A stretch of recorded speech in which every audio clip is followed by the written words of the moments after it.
Pandian store சீரியலில் அடுத்து வரதுக்கான எபிசோடில் நம்ம அரசு இருந்துட்டு கேஸை வாபஸ் வாங்கிக்கிறேன் அப்படின்ற மாதிரி சொல்கிறாங்க.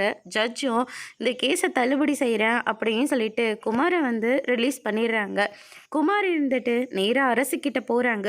நீ செஞ்ச உதவியை நான் இந்த ஜென்மத்தில் நான் மறக்கவே மாட்டேன், காலத்துக்கும் நான் உனக்கு நன்றி கடனாக தான் இருப்பேன் அப்படின்ற மாதிரிலாம் பயங்கரமாக பேசுகிறாரு. அதுக்கு அடுத்ததாக அரசு இருந்துட்டு உன் நன்றியை எதிர்பார்த்தலாம் நான் இந்த கேஸெல்லாம் வாபஸ் வாங்கல, அப்பத்தாவுக்கும் அத்தைங்களுக்காகவும் பெரிய மாமாவுக்காக மட்டும்தான் நான் இந்த கேஸை வாபஸ் வாங்கினேன்.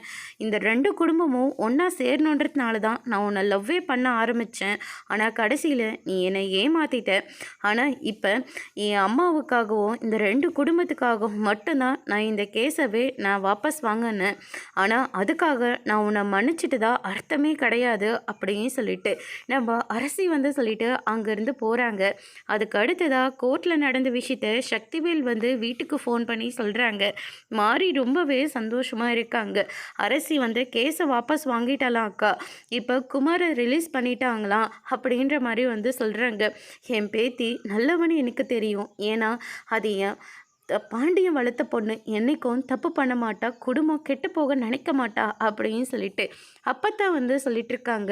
அதுக்கு அடுத்ததாக பாண்டியன், கோமதி, அரசி இவங்க எல்லாருமே வீட்டுக்கு வந்துடுறாங்க. அப்பத்தான் இருந்துட்டு ரொம்ப நன்றிம்மா, நீ பெரிய உதவி பண்ணியிருக்க அப்படின்னு சொல்லிட்டு கையை எடுத்து கும்பிட்றாங்க. அதோட இன்னைக்கான பிரம முடிச்சிருக்காங்க.